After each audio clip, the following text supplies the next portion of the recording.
morning, everyone. Welcome to Talking Horses. Acacia Clement and Andy Serling up here. And if you think it's actually nice out, it really is.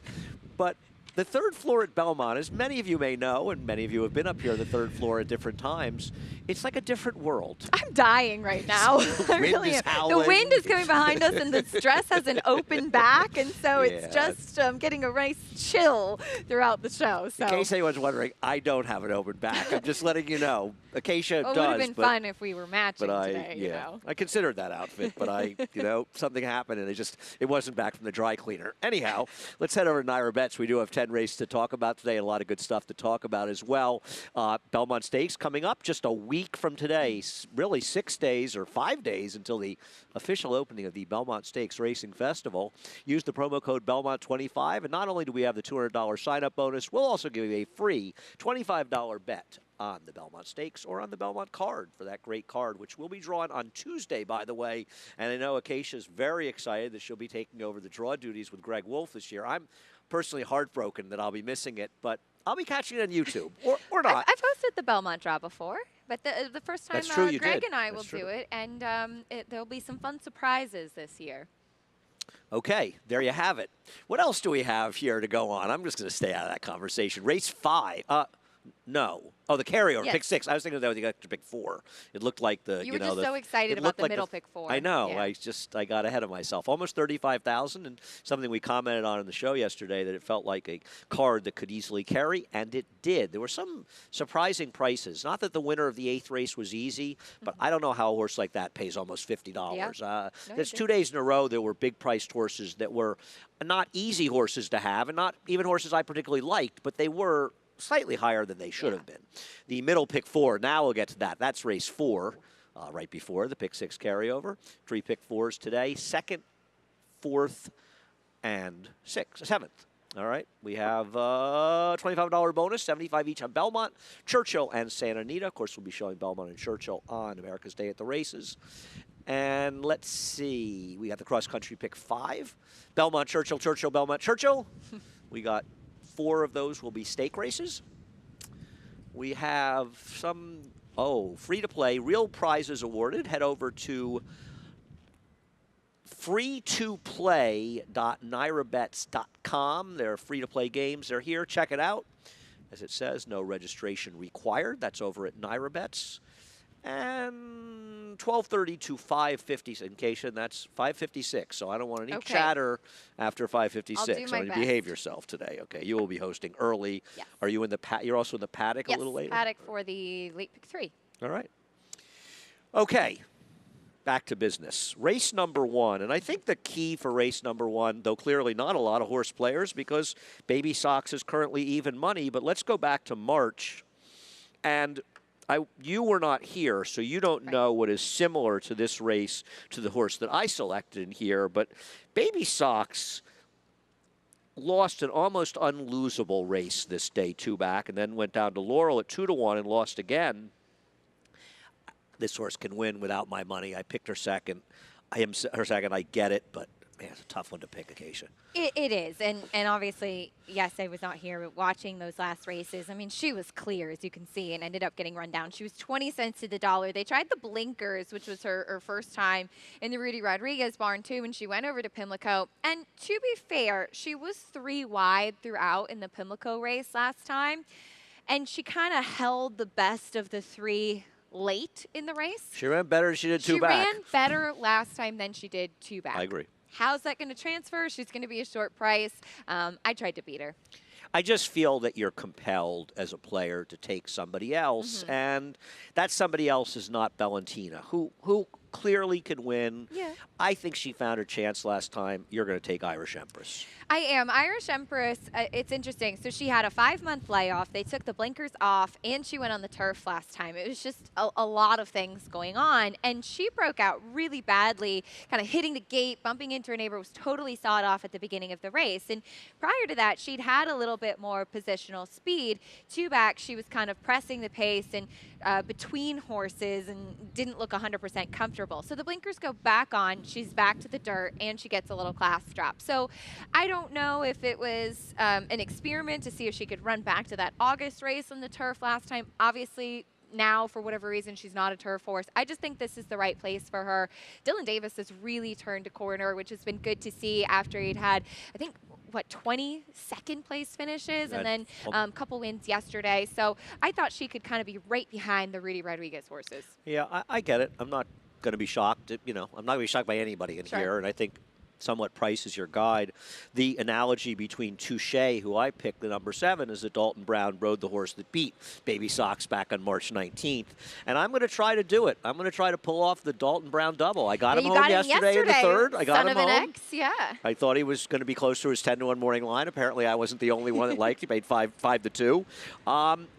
You look at Touche. The horse was running against horses in a completely different galaxy than the horses that she's facing today, and she drops down. And this is the kind of horse that it was more high-profile connections, would probably take a lot more money. So I'm going to go in this situation and take a little bit of a shot with Touche in race number 1. The second race, it's the filly version of yesterday's last race, the 1 3/8, and distance is really going to be a question. Though I think if you look at this race, the winner is very likely to come from the 4, 5, and 8. Though I see David has the 1 for Todd Pletcher. She's Mo Bubbly at 3-1. I didn't see her. Ortiz. Did you? Oh, Irad. The Irad factor, right. Well, let him bet that horse. As far as Highland Grace, I'm always a fan of these Bonner Young horses. Not only am I friendly with Bonner, I'm friendly with Bonner because I like her horses so much. I think it's how we got to be friends. And we'll look at Highland Grace, who finished 2nd last time out, behind Prerequisite, who's a very promising horse that won that race, a Chad Brown horse that had a trip in his debut down at Gulfstream. Caroline Thomas, was 2nd, I think by a nose at 12 furlongs with like a 93 buyer. I think it was 12, ran a 95, 11 furlongs. So Caroline Thomas, who Bonner Young actually raced, Barclay Tags had so many good horses for the family over the years. The dam side says she should get it. And I think she's good, and she's going to be tough to beat, though she does face a Clement two-headed monster. It's interesting. Physically, Highland Grace should handle it, too. But one thing I noticed, and I was actually in the paddock for that May 7th race, she did not look as good as she did down in Florida. And so I'm thinking second start coming back here to New York, kind of getting a little bit more acclimated. Sometimes when horses ship, even though often they do better going Florida to New York versus New York to Florida with shipping, sometimes horses just don't handle it as well. She looked a little bit lighter, and I thought Prerequisite was the standout that day. But I think that she'll appreciate it, and I think that she also could step forward, again, making her second start here now that she's been training regularly at Belmont, too. And it's interesting, David has Settling Storm a shorter price than Pret a Touche. Is that how you pronounce it? That's okay. Well, thank you. Very good. I'm going to finish the show now, actually. I'm done. Mic drop. I agree with you. Look at Settling Storm's race last time, and I'm not saying Settling Storm can't win, because obviously she can, and as a totalist, she may really appreciate the stretch out and distance. That horse, Root Cause, who beat her this day, was a Chad Brown horse off of layoffs in Saratoga that was 1-5, and came back and stunk the joint up in her next start at Churchill, for whatever it's worth. Yeah, she was 8th at Churchill in her next start. But look at how in the Mr. Evans Silks, which is definitely fitting 1 week before the Belmont with the daughter of Totalist, but she has that big, long, galloping stride. I really do think that she'll appreciate, A, getting to Belmont Park and getting onto this turf course, and also getting some more distance. That said, I thought that the race that Pret a Touche is coming out of was just a stronger race versus that March 19th race won by Root Cause. Obviously, we saw Queen Picasso come back to win the Soaring Softly, but that was also a race where there really wasn't any movement going on. And Pret a Touche was a horse that I had written down just wants more ground. She's built like it. She also seemed like that was really just a prep race for her, and she kind of just ran in place. That's how the race was run.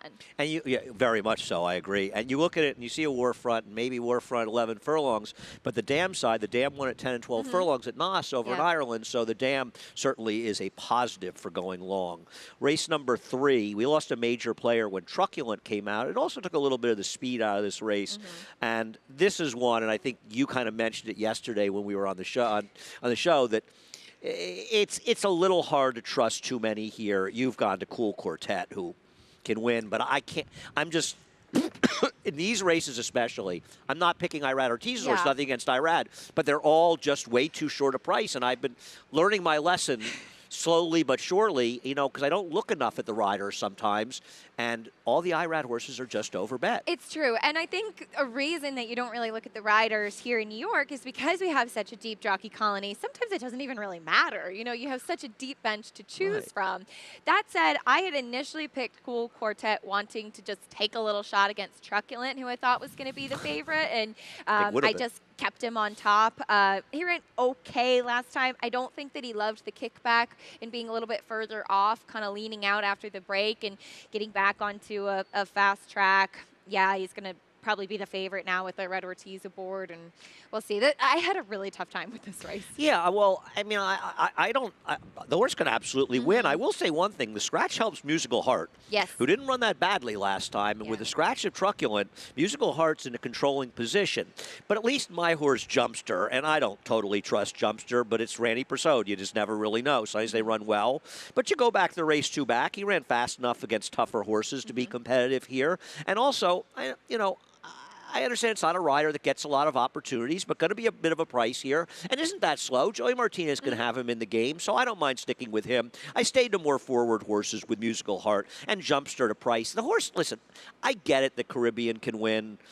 I thought his last race was atrocious. I thought he was second by absolute default in that race. And I think that he'll get a little attention because he's a reclaim for Oscar Barrera. And obviously, Oscar did a very good job with him. He had him in really good form. But his last 2 races were with Linda Rice, who's obviously incredibly sharp claiming horses and spotting them in the right place. So that was what made it a bit more concerning for me. I agree. And Linda sort of dropped him down for 10,000 Yeah. last time, which she kind of wanted to move on, and she is. Race number 4. Race number 4 kicks off that second pick 4, or the middle pick 4, as we say. And I think this is a tricky race, race number 4. And Spooky Lady is, in a lot of ways, the horse to beat in here. And we'll get to Souffle, who's the favorite. But, I mean, Spooky Lady has the 80 buyer. The winner came back and ran a 76 buyer trying to go 7 furlongs in her next start, so she certainly justified this race. They put a huge amount of distance on the other horses in there. But I got to tell you, I have a little trouble trusting this horse getting 7 here. I do too, and I know it was her only turf start, but she improved so dramatically in her numbers. And also, it was these two around the whole time. It was really just a 2-horse race pretty much between the two of them. So I kind of want to see it again, if that makes sense. She's also stepping up into a New York Bred Maiden special weight race. I'm sure, given how she ran, Rudy's probably very glad she was not claimed last time. Oh, he should absolutely run. She should be claimed if he ran her for 40, no question. Absolutely step her back up to protect her today, 100%. So she's going to be aggressive. She does look like she's the controlling pace in here, I would think. And let's see if she can repeat it. Yeah, and then there's Souffle, who is the 2-1 morning line favorite. And David's probably right. She's probably going to be a short price in here. And this is her first race, and she ran second. I got to tell you, looking back on this race, that 78 buyer doesn't make a lot of sense. And you don't see a lot of buyers close to 80 for 2-year-olds running short or long up in Saratoga. And I'm not sure. Maybe something went wrong, and Fleet-Footed, who beat her, has come back now and won 2 races this meet. So she did meet some legitimate horses, and obviously something did go wrong because we haven't seen her now for almost 9 months. I'm just not. She's going to be a short. I'm just not confident that she's that good, though I picked her second. Yeah, it's interesting, too. One thing that concerns me is that she is the half-sister to Derry Nain, who I know we're both big fans of. And she was so good as a 2-year-old and very precocious, and she didn't really take that next step forward. So that's what I wonder about Souffle. Does that run in the family as well? Was she just very precocious? Can she step forward coming back as a 3-year-old? Obviously, hope she does. And Fleet-Footed, like you said, I mean, she was just forward and has continued on and continued to improve. We'll see what she does off the layoff, but the question for me is, did she step forward as a 3-year-old? Well, we'll find out today, but I don't want to take a short price to find out. And there's an argument that your horse is one of the main players in here, coming back on very short rest, or are you just sucking up to my friends who own her? No, I'm not. I actually promise? forgot that Steve Chris was a co-owner here, Snowy Evening. Yes, it is a quick turnaround.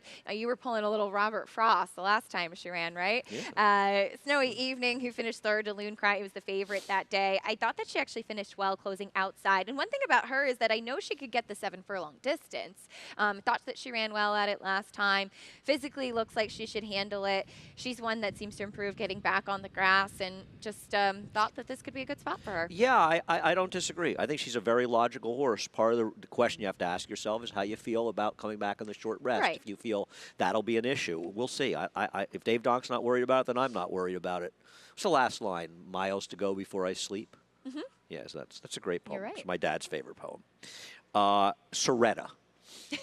Well, I signed my divorce papers, and so if I'm off, then maybe this will be the day for her. I've never lost a penny on her, so I don't have that problem, and I know anyone that bet her in the Bunny Windermere race is still nauseous about it. Now, she's not, Bunny Windermere, with all due respect, is not good enough to win this race, and she's going to have to improve, but she ran extremely well that day. She obviously should have won. She had a huge trip, and I didn't think she ran that badly last time. She was wide in there. Go ahead. Well, there was the incident in that race, too. She was not affected by that, and we did see Autumn come out of that race and finish 6th in her subsequent start. Yeah, but didn't Stolen Future run a good second in her She next did. start? She Yeah, improved she her did. by her 3 points. The did. second horse came back and ran the same by her. And was she win? Did she win, or was she second in there? Loon Cry, she was second, and then she won. Right, okay. Yeah, I think it was an off-the-turf race, and then she won the race that The 7 Snowy furlong Evening race, the comes last out of. race. Right, Yes. exactly. And the thing I like about Soretta is that she's run well enough from a figure standpoint, going a mile and a 16th, to suggest that she's not going to have a problem with the 7. In fact, Yeah. there's an argument the 7 might be the perfect distance for her. So I like those cutbacks a little bit at 7. I don't like them to 6 furlongs, so I'm not sure she's actually not finally running at the right distance, and she'll be a square enough price in a race where I have no argument with Snowy Evening. You know, Souffle can win, as can Spooky Lady, but I wanted somebody else, and I didn't see anybody else I really wanted in here. It's a tricky little race. It is. You have Lady Lauban second. Go ahead. Well, I just liked what I saw from her going into that race, and it was an unfortunate situation that she was involved in that incident in the first start. But I liked the workout since then and her coming back. Obviously, something that we've discussed before is when horses are involved in an incident in a race, you never know if they're going to come back quite the same mentally. Yep. So that's obviously a big, big question for her. But I thought that the workout pattern and how when she got back to Saratoga, where Jorge Abreu has, the majority of his horses right now, and the way that she's been training and getting ready for the return, I'm going to give her one more chance in here. Yeah, I'll say I watched that race over again a couple times. I didn't feel like she was doing any running No, when the that's fair. incident I happened. agree. That's I what agree. worried me a little bit about her. And I don't love the He's good with Laubans on the second-time turf. starters. Yeah, I don't mind them. Yeah. The dam side is very Yes. good turf. Yes. So I listen. I'm not discounting anybody in there. Race number 5. We'll start by looking at the speed of Lonergan 2, and I think speed is an important question when we come to race number 5, and certainly for you because you've taken a horse that can take advantage of it if there's a bit of a pace collapse. Obviously, I felt a little bit differently about it. I know she's the speed, or he's the speed. He certainly can win. I don't know. I feel like if Airport can find a way to be comfortable rating, and he's got to do that, and he's not really a horse that's shown in the past, I think he's coming out of better races, losing to horses like Colonel Bowman last time out, and I thought he did all the dirty work in that race, and the race collapsed. If he can find a way to rate behind Lonergan 2 and finish, then I'm going to take him in here.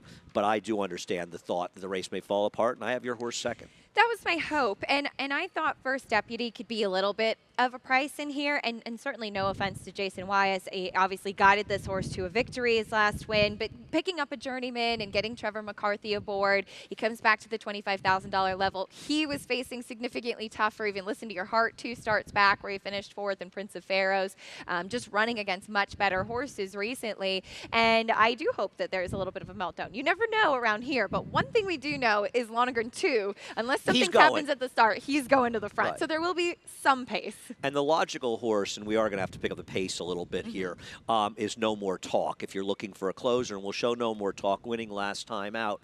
But I got to tell you something. It's Irad Ortiz coming off a win. This is a significantly tougher field than he faced last time out. And we've kind of talked about the David Jacobson horses and which ones are going to hit and which ones won't. And this horse ran very well this day, but he's stepping up to tougher company. And he does certainly have, some decent races on the go back over in Maryland. But last time, 83 Beyer speed figure. Can he repeat it against a saltier group? And it feels like it sticks out a little bit like a sore thumb. We'll see. We'll take a quick break. Acacia and I will be back with the second half of this card, which starts with a late pick 5 in race 6. For almost 150 years, the Saratoga name has been synonymous with the finest quality, sustainably sourced spring water available anywhere. Saratoga carries on the rich tradition of its forefathers by crafting each stunning blue glass bottle with the same attention to detail and care that has been its hallmark for generations. Visit SaratogaSpringwater.com today or ask for us by name at your local market or restaurant. Saratoga Spring Water. Make every day exquisite.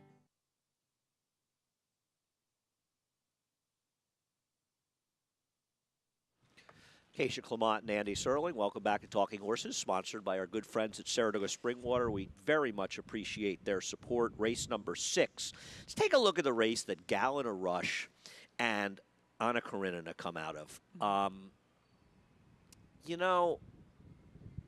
I don't really prefer one or the other, to be honest. I got to tell you something. Anna Karenina, I don't know, is a different pronunciation? I wonder if it's just they couldn't get it through with the spelling, and so they had to spell it differently. Right. These Chad Brown horses, they're supposed to run in these races. She had a perfect trip in here. She didn't run badly, but she didn't run very well, and it just feels like a Chad Brown horse is going to take too much money and isn't that good. I know that she steadied a little bit late there, but I don't think she was making any more run at that point. I think it was over for her. Yeah, exactly. And Lady Milagro wired the field. She was not that far off of it, whereas the reason I'm willing to give Gallina Rush one more shot to hit the board in here. And listen, she's never actually crossed the wire first. So that bothers me. The challenge with her. And she just missed last time. But she was closing from off of it with a wire-to-wire winner coming off of it. It's also her first start on the turf with the blinkers. I know that they tried the blinkers at the end of the season last year in November. That race is off the turf. And it's tough for a horseman to really gauge how the equipment will impact a horse when you don't get to run them on their proper surface. So it was her first time on the turf with the blinkers. She was off the layoff. She's got to run today, but I thought out of that race, she was the one that was actually making up ground behind a wire-to-wire winner. Yeah, I kind of flipped a coin. I don't have an argument with either side of it. We'll take a look at the horse you and I have on top, Redefine, and this is her race in the Stuart Manor. And if she were to run this race, I believe she would win. She was against the track. The rail was very good. She was wide in here, making a run, and I thought she ran extremely well. I guess the question you have to ask is what went wrong last time and how much confidence do we have that whatever it was isn't going to rear its ugly head today? It's fair. She was a very short price coming back at Tampa, and we've seen Tony Dutrow and many other trainers start horses down at Tampa, and then they come back and they run better when they have their second start of the season, coming back to New York, whatever it might be. Also, this was the time when Tony Dutrow was on the cusp of the 2000, and when they kind of seemed like it just stops at that point, and his horses were running well, but he was a little bit of a slow period at that time. But she was terrible. I know, but she got wide. a little keen. She was wide. I don't think that she looked 100% comfortable in that race either. If she's going to take a step forward, today would be the day for it, and that should be a race that she should build off of. But she's got to improve from that. She was running figures as a 2-year-old that could win this race, and now she has a chance to improve. But it's impossible not to be worried about the last race. On the other hand, if you get 5-1, I think it's a fair enough price. A nice win for Trevor last night, by the way, in the Penn Oaks. Happy to see him get that upset. As far as Diamond Hands, who David has as the morning line favorite, we'll take a look at, we're going to go back to Gulfstream 2 races back where she finished second, and she's piling up the seconds. I'm going to show you a stat for Todd Pletcher turning back on the turf, and I think the stat is perfect for Diamond Hands. Todd's cutting him back on the turf because he's throwing his hands up in the air and saying, okay, I'm frustrated with this horse. He or she is not getting it done in races where she's a relatively short price time and time again. Let me try something new. And at the end of the day, these cutbacks to 6 furlongs, they rarely work for the routers.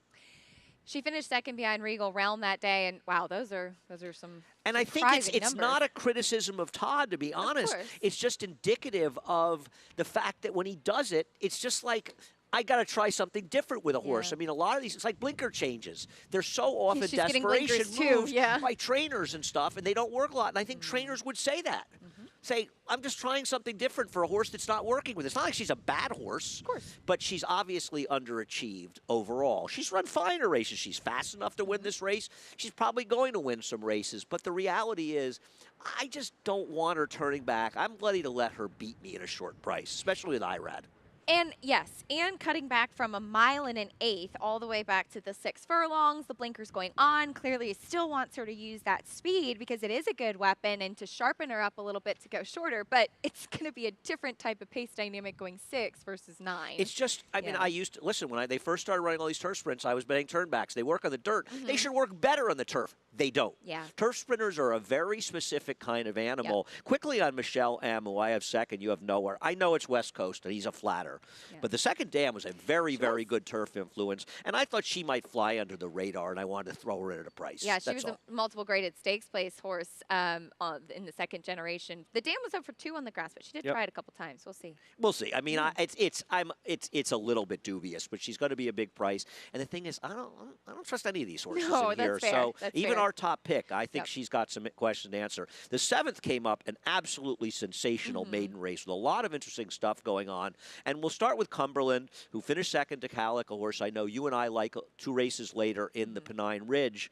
And I don't have any reason to argue that she's the horse to beat, or he is the horse to beat in here. I just wanted to take a couple other horses. That's all. I agree. And he was aggressively ridden by Joel Rosario this day, out to the front. And Calic is on the outside, the number 8, closing at this point. Calic's a horse that's shown some versatility, came from off of it to win and wired the field in his next start. And right here, as Cumberland starts to get a little tired, he flips back to his left lead, throws his head up, and he kind of comes out a little bit. I think if he had held on to win the race, it would have likely been a DQ. He's still green, obviously. He's by Classic Empire. We'll see if he's going to be a little bit more mature today. Yeah, and then there's Baltazar. Now, a lot of people might look at Baltazar and say, well, he beat Cyber Ninja, who was a short price that came back to win today's last race quite easily. Okay, I get that. First of all, and we'll take a look at that Baltazar race when we can cue it up from Keeneland. I think to compare the race that Baltazar ran to the race that Cyber Ninja ran is to make a mistake, because Cyber Ninja moved into that slow second quarter. I'm sorry, Baltazar did.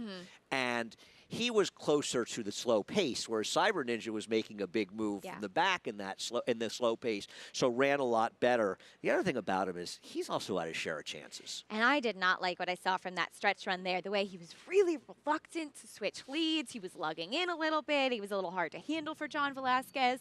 The blinkers go on, and it's kind of what you were talking about a little bit earlier, a little bit of I don't know what else to do with this horse. You know, maybe it's to try to get a little bit more punch down to the wire, but he was just missed 2 starts back.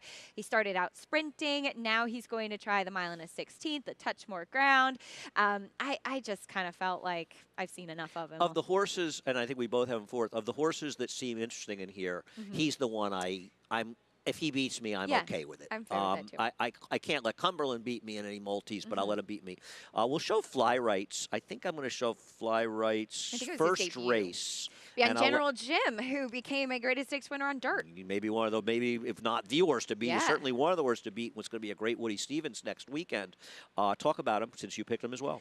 I like him. He is the full brother to Sail By, who's a Greatest Stakes winner, also for Leah Giamatti, and that was a horse that was precocious too. And while they're full siblings, he's a colt. He's a bigger, burlier type too. And I really do not think that he liked the yielding going at the Belmont at the Big A meet when Clearly he tried not. the Pilgrim. That race and that collapsed was, as it well. It did too. And that was my notes from the race. I thought he ran fine last time behind Ari Gold, who went on to win a Wired the stake. field. in his Scramble's next- been good in his next Exactly. subsequent starts at Barclay Tag, I want to say. Yep. Yeah. That's Scramble. Yeah, I like him coming back. I've always liked this horse. This horse was running figures as a 2-year-old. They're competitive here, and we routinely see them come back in their 3-year-old races and run vastly improved numbers, and he ran well first time out. I don't love him, but he's going to be a bit of a price in here. A couple quickly to mention, because we have to keep moving along. I have redistricted second. I will tell you, I have no information about this horse whatsoever. Yeah. I have no idea if this horse can run, but the Kingmans have run well for Chad Brown Clarvich. They've done exceedingly well with him. We love the Kingmans in general. And the dam is the sister to St. Nicholas Abbey. That I did not know. But Yeah. you know who trained the dam? That I don't. She was Your 0 for 2. father-in-law's former boss, Luca Comani, the great, Ah, the legendary Luca great. Comani. Yes. Well, wait, did Miguel work for him as well? No, he Christoph worked for did, though, right? Christoph did. Miguel worked for Hugo Palmer. Right, okay. So he would say, but I Luca mean, he's one of the is greatest Charlotte's trainers. godfather. Oh. Yes. All right, well, he's one of the great trainers in the history of the game, despite the fact that he tutored your father-in-law. And even Ohana Honor gets a big rider switch to Flavien Prat, though Ruben Silveira had a heck of a day yesterday. He came a nose away for making my We day. did nothing wrong with him last time. Yep. No, I just didn't like the race he was coming out of, but I don't think this horse is impossible. It's a good race. Race number 8, maybe we can zip through this one a little bit. I think it's a question of pace versus closers. And with Shadow Dragon, and we'll take a look at his race in the Holy Bull first. I don't love the stake-faced horses. They always take too much money. I don't knock him that much in the wood, and I'll tell you what, I'm not confident he's that good, but man, he's going to get pace to run at today. He is. And I just feel like today is a very good day for him. He is. I am still not convinced that further is better for this horse. So he cuts back a little bit from the mile and an eighth to the mile and a 16th today. He ran well. He was a little bit late switching lead, still a bit green behind his stablemate Rocket Cannon. That was not the strongest of the 3-year-old Derby prep races. In fact, we it saw. might have been just about the weakest. Yes, yeah, it was. So that Rocket Cannon's said, okay, to be fair. He's not that bad. No, absolutely. And Shadow Dragon ran fine that day. He's obviously got some ability, and coming back to New York as a New York bred, I really liked Ormstown's last race. Yeah, quickly, we'll let you talk about it. One thing I'm going to say about Shadow Dragon is he's a horse that's going to be helped by 1 turn versus 2 turn because the pace will be faster. And that worries me about Ormstown here because he's not getting the lead with the likes of 42 Ace in here and Kaz Palace. Are you as confident he can run that race rating? No, I'm not. But I loved him getting some more distance, and I think that he just cruised away so easily in that race. Obviously, he's facing much tougher today, coming back to face winners for the first time, and he'll have to do it again. So we'll see if he can employ some different tactics, but I just really liked what I saw from that last race. Dave Donk is 2 for 33 off maiden wins in the dirt, and he's 0 for 15 with routers off of maiden wins in the dirt. Just some food for thought, though I don't disagree. Was I have him Water's second. Edge in that sample, or was he one that started shorter? Probably shorter. I think he started shorter. Probably shorter. Yeah. He didn't go longer until later. Right. Safalo's Mission, who can't be disregarded, we'll take a look at him finishing second last time. My biggest concern with him, well, it's twofold. First of all, I think he's going to be closer to the pace, and the pace could be a little bit quick. But also, he's got 7 seconds and thirds and just the 1 win in 12 starts, and that's why I demoted him. And I also think both the 6 and 7 might just be better. Yeah, I think so too. He looked like a winner in here. He had a little pressure from the winner, and then he came back inside, and then all of a sudden the strides started shortening, and he was caught late. Union Fleet is the number 3 in the outside, who is just kind of grinding along late. Yep. All right. I tried to make a case for Kaz Palace. I think he'll be okay long. I just didn't think it was good enough. I thought it was too tough a race for him. We'll head over to the Pennine Ridge, which is our prep race for the Belmont Derby. And one thing I want to say about the Pennine Ridge, people always say, why is the race named Pennine Ridge? First of all, he's a good horse, trained by Dave Donk. But he was also owned by Alan Dragone, who was the chairman at NYRA and a very, very good guy. And just that's probably not even a nice way to put it. He was a really, really nice man and did a lot at NYRA. And I think I always feel like it's a little more named for Alan Dragone in his memory, a lot like the Sea Hero statue in Saratoga. Yeah. Sea Hero isn't an everyday name, even though he won the Derby, but I think it's memory of Paul Mellon, who donated it and was such a huge part of horse racing. We'll take a look at Silver Knot. We'll start with the start because he does get left in the Breeders' Cup Juvenile.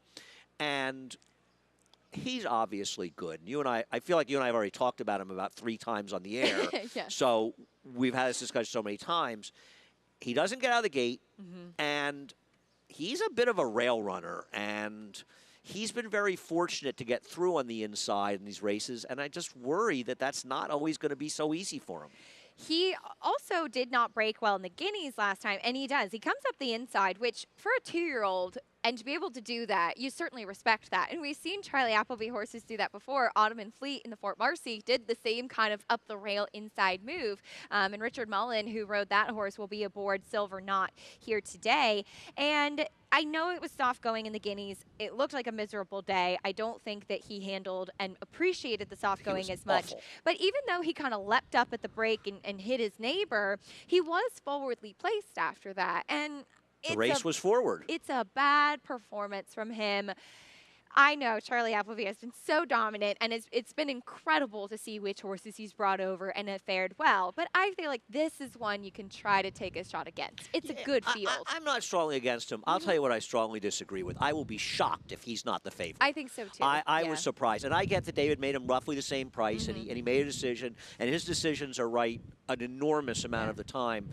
I just can't believe these Appleby horses are going to be favored. They all are, and they've done so well. But I almost wonder at some point if law of averages is going to catch up to him a little bit. I don't have a big problem with him, but I also don't think the Breeders' Cup Juvenile Turf race was the be-all and end-all. Sure. And I'm just not sure it was that tough a race. Now, as far as Far Bridge, he's been very good. And I understand it's a painful horse for you to want to pick, just in general, and I totally get that. He was purchased out of his second start and moved to Todd Pletcher, and he ran as well for Todd as he did for Christophe. I worry a little bit with this horse, Acacia, that he is a horse that's gotten very cozy inside trips. He's obviously a horse that is comfortable running inside. And I know it's only a 7-horse field, but it's a 1 1/8 here. And he draws an outside post. And it's going to be a little harder for him to get the same kind of cozy trips he's always been getting. And that concerns me a little bit in a race I think is highly competitive. And he's a horse that he's by English Channel, so obviously getting a little bit more distance shouldn't hurt him at all. But kind of in a typical English Channel type of build, he's a little bit more of almost feminine in his build. He's a lighter frame. He's very agile, and I think that's one of the reasons too that he does so well going up the inside. I'm disappointed we won't get to see him rematch with Webslinger running at Churchill today, and we'll see how he race. runs. He should be here. So that's a little bit He was also disappointing. much better than Farbridge last time. Because Yes, he was Farbridge came up the rail, wide, but he was wide the whole way around the track. He was Yes. following Carl Spackler, actually. Yes. So I think this is the 3-year-old turf division actually looks incredibly strong, and I'm excited about it. I agree. And I thought that Calix last race, he wired the field. He obviously came from off of it down at Gulfstream. He's versatile. He's a horse that I think is improving now. I don't have any problems with the distance for him. I we see like him Calix last race, please? to pull the upset. We'll take a look at it. Yeah. Yeah, I don't know how big an upset it's going to be. It's Irad Ortiz and Chad Brown That's and true. all the idiots like you and I are picking him, so he's got a handicap going there. Now, I don't like the fact that Say Magnifique came back and ran lousy. Yeah. That worries me a little bit. Timeform US had this a little bit faster than I think is probably necessary, especially considering he was controlling on the front end. But isn't he supposed to be the speed again today in He this is. race? And I just thought he seemed like a horse that might just be really improving at the right time and might be in a good position in this race tactically. I agree, and he was very sharp last time too. And I think I read Ortiz said, "Okay, you're on the muscle, you're on your toes. Let's go to the front end." And he relaxed nicely out on the racetrack. Was very professional throughout the running of the race. I really do think that he is improving. And Chad's other horse, Belluni, he did have a little bit of a trip in the Woodhaven. I think he has to take a step forward versus hated what that he's race. facing today. I just don't think Fair that. enough. And Inflation Nation's a horse who's better going shorter is, yeah. around one turn. So I'm just not a fan of that race at all. I actually think LaChase is okay, believe it or not. I think this is a very difficult and ambitious spot off a layoff. Yeah. But I think LaChase is a horse that could be easily heard from going Everything forward. from that mare runs. My Yeah. heart belongs to Daddy, Runaway Rumor. She's been First incredible. was very wide Yeah. last time the whole way, was running at the end. And I think, actually, I think of the Chad Browns, I like Belluni the least. I think the congruent switching Barnes to Chad is actually a little bit interesting. His turf races aren't good, but they're not that bad. Race number 10 as we close things out, today's card. Then we'll get a little break from the cold, but you'll be up here for a while, freezing. Sorry. Do you want me to get got a blanket? Yeah, I think there are electric blankets You'll be over wearing the there, blanket. actually. Race number 10, start with your pick, Atlanta's Acuna. I had a very tough time with this race, and You I didn't. preferred one that was dropping in class. Last time, It's All Coming Together was a Phil Serpy horse who appreciated getting more distance. I thought that this was a horse who was forwardly placed prior to that, was off a layoff, dropping in to face softer today, should be forward again with Kendra Carmouche aboard. Listen, I'm not. I don't have a strong opinion here. I have a horse who's supposed to be in front. I would think Barry the Builder, and we'll show the last race. I felt like this race just completely fell apart. And horses like War Prince and Barry the Builder, who were close to the pace, are the ones that actually ran the better races in here. Now, it also might have just been kind of a stinker of a race, but I'm not sure today's race is that much stronger. Yeah. To be honest with you, so. I just felt like this course could be forward. Gets Lasix for the first time. This race was off a 6-month layoff. Barry the Builder made the first aggressive move into a pace that totally collapsed. I always like the first movers, even if they don't hold on that well, and only got beaten a little bit by War Prince, who moved a little bit later than he did, though they ran similarly. So I thought Barry the Builder was the one I'd settle on. But like you, I had a lot of trouble here. I wonder if Silent Running, who was horrendous in this race, could run a little bit better because he has run well in the past, but he may stink. What about the horse switching to Ray Handle just for luck? Do you think that horse is a little bit interesting here? I think he is a little intriguing. I stared at this horse for such a long time. It's just that he has not shown anything I as wish of he'd yet. done a little running. But yes, if he had run just a little bit in one of those races when he was with Jack Sisterson, I really tried to make a case for him and I stepped away. But he is interesting on the drop and getting blinkers. A horse who's 4-1 in the morning line that I get it, and I hate to miss an opportunity to make fun of my friend Jordan Wyckoff. I found an odd stat for Mike Maker that we're going to run, and that's Bad Larry on the outside. Mike Maker, first-time turf off the claim. I saw this right away, and I said, I bet this is a good move for Mike Maker. This horse is going to be interesting. I'm going to pick him. Stat. I was shocked by this number. Yeah. With maidens, he's 1 for 14 with a 90-cent ROI, and overall 1 for 26. So when they've claimed him on the grass, turf pedigree, though. he does a little bit. I mean, well, not just turf, jumps. So Yes, that's now that that's true. Jordan is That's true. becoming a major player in the jump game. Maybe that's his future. That could But very well be Calic where is by Bad Larry's. Collected, who's good on the turf, so there's that in the first City race. Zips. If obviously City Zips, I love his progeny. The Dam won on the turf, and there's the sibling that won a couple of times on the grass. So, but that's a really shocking stat. I was very stumped. I'm always interested in stats that appear so surprising. Yeah. Anyhow, Acacia, great. You Thank love you to so keep much. surprising us. I'm working on it. All right. I'm going to get out of the cold. Acacia, on the other hand, she's tougher than I am. I'm going to go get She's my gonna- electric blanket. She's going to stick it out at least for a little while longer. I'll be on later. Head over to Naira Bets if you're not a member. Use the promo code Belmont25. We will give you the $200 sign-up bonus as well as a free $25 play. We have a pick six carryover starting in race 5, $34,824. Race number 4. We have the middle pick 4, 2, 4, and 7 for the pick 4s on a 10-race card. We have a $25 bonus if you bet 75 or more each on Belmont, Churchill, and Santa Anita, and you opt in, $25 for that, win, lose, or draw. We have a cross-country pick 5, Belmont and Churchill, 4 stakes.